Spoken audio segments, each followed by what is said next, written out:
Have you ever been in a situation where you felt like you were in control and then something happened that made you really confused?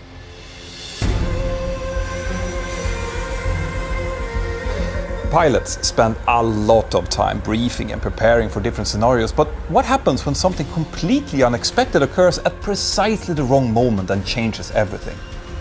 Can preparation then become the enemy? Stay tuned.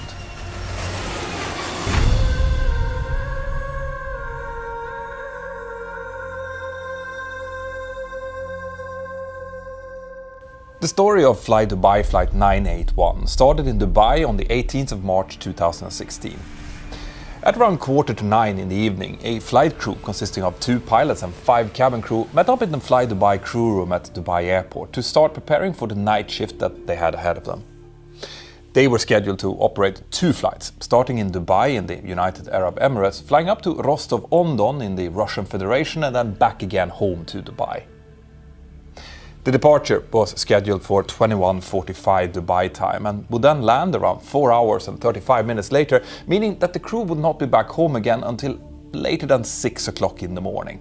In this video, by the way, all times will be referenced to Dubai time, since this was where the crew was based.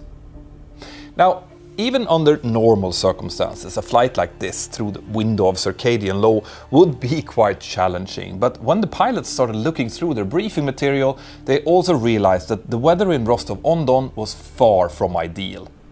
A cold front was scheduled to move down over the area during the night as part of a massive low pressure, and it was bringing with it strong and gusty westerly winds as well as rain showers and possible thunderstorms.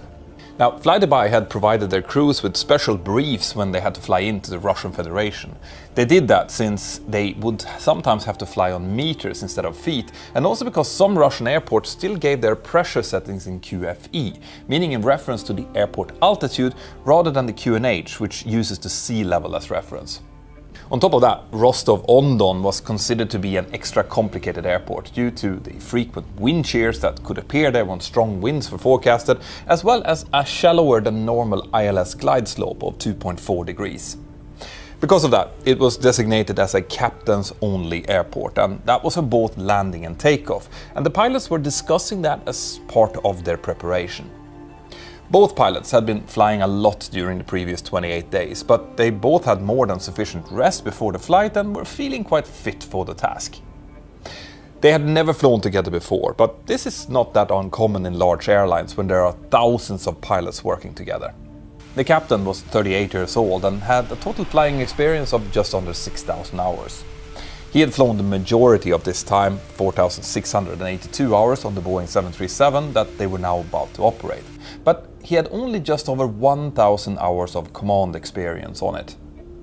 He had previously been flying for Helios Airways, XL Airways, as well as Malaysian Airlines before joining flydubai in September of 2012.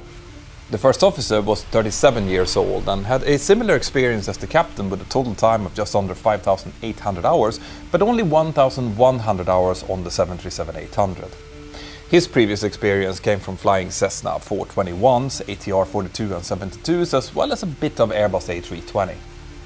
Anyway, the pilots were getting along fine and discussed the tricky weather at the destination, but both agreed that it was above planning minima, both for the destination and for the 2 alternates, Trabzon and Volgograd. On top of that, the company had decided that the difference in fuel price between Dubai and Rostov-on-Don was so high that it warranted the crew to uplift as much fuel as possible in Dubai. This is a practice known as tankering fuel, and when the price difference is high enough, it is actually worth it, even though that would increase their weight and therefore burn more fuel on the first leg. With this tankering fuel, they would have much more fuel on board than they actually needed for the flight, giving them loads of time and options in case the weather at Rostov-on-Don would get worse. And interestingly enough, this extra fuel, which in almost all normal circumstances is a great thing to have, actually forms the first link in the chain that will lead up to what's about to happen. Now, one thing that the pilots did not have in their briefing pack was a significant MET report, or SIGMET, for the time of their arrival. But there was actually one issued. This report warned of severe turbulence from the ground up to 15,000 feet around the time they were supposed to arrive.